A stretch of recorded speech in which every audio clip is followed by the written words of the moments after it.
তাদের ঘরে ঘরে যান, ধারে ধারে যান। আল্লাহ তাআলার নির্দেশ পেয়ে আমার নবী ঘরে বসেছিলেন না, মক্কার কাফেরদের ঘরে ঘরে ধারে ধারে কোরআনের দাওয়াত নিয়ে গিয়েছেন। ঠিক কিনা বলেন? আল্লাহর নবীর কোরআনের দাওয়াত পেয়ে কাফেররা মুসলমান হয়ে গিয়েছে।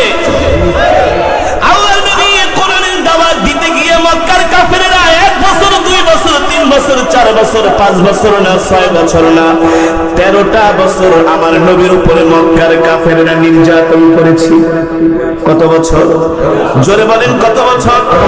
আমরা একটু 2-4 দিন ওয়াজ মাহফিলে আসলে, আমরা একটু 5 ওয়াক্ত নামাজ মোটামুটি পড়লেই মনে করি আমরা জান্নাত কামিয়ে ফেলেছি। জান্নাত কামানো এত সোজা না। ঠিক কিনা বলেন?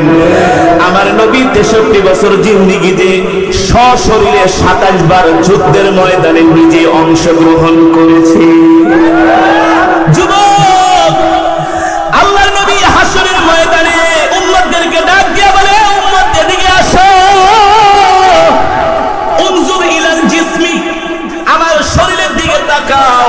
দেখো কাফেররা পাথর মেরে মেরে আমার শরীরটাকে কত বিক্ষত করেছে। দেখো আমার শরীরের মধ্যে অসংখ্য তীরের দাগ, তরবারির দাগ, পাথরের দাগ। একমাত্র আল্লাহর জমিনে আল্লাহর দ্বীন কায়েম করার জন্য আমি এত নির্যাতন কষ্ট সহ্য করেছি।